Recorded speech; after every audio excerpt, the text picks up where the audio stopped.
everything down to the last minute. Hi guys, welcome back to my YouTube channel. Welcome.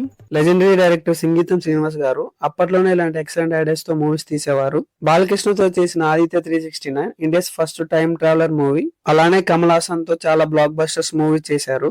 అతనికి present 94 years. ఇప్పుడు కూడా ఇలాంటి ఒక different ఐడియాతో movie చేయడం చాలా గ్రేట్. సింగీతం మూవీ విషయానికి వస్తే ఇలాంటి same kind of musical movie genre తో హాలీవుడ్ లో Steven Spielberg west side story అనే మూవీ చేశాడు.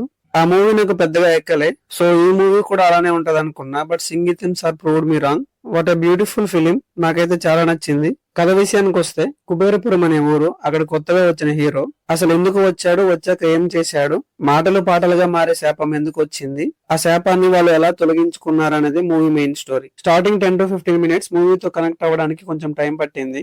కనెక్ట్ అయిన తర్వాత నుంచి మూవీ ఫ్లో ఎక్కడా తగ్గలే. నేను ఏమనుకున్నానంటే మూవీ మొత్తం పాటలతో ఉంటే ఒక టైంలో బోరింగ్ ఫీల్ వచ్చేస్తుంది అనుకున్నా. బట్ అలా నాకు 1 మినిట్ కూడా అనిపించలే, అంత బాగా డిజైన్ చేశారు. పాటలతోనే కామెడీ అండ్ ఎమోషన్స్ అన్ని బాగా వర్క్ అయ్యేవి. దానికి one of the reason movie story and మంచి సీన్స్ అయితే, ఇంకో reason DSP songs and music. He is the back bone of the movie అని చెప్పాలి. ఫ్లాష్ బ్యాక్ లో వచ్చే వినరా సాంగ్ అండ్ ఆ థీమ్ మ్యూజిక్ చాలా బాగున్నాయి. అండ్ ఆ ఫ్లాష్ బ్యాక్ పోర్షన్ కూడా felt emotional. My favourite part of the movie last 30 minutes. Story wise గానీ ఎమోషనల్ వైజ్ గానీ మీరు మూవీకి బాగా కనెక్ట్ అవుతారు. మూవీలో మెయిన్ లీడ్స్ కొత్త వాళ్ళు చేశారు కాబట్టి కొంచెం ఫ్రెష్ ఫీల్ ఉండే.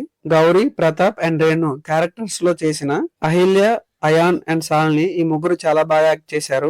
ఎస్పెషల్లీ అహిల్య గౌరీ క్యారెక్టర్ కి పర్ఫెక్ట్ గా సెట్ అయింది.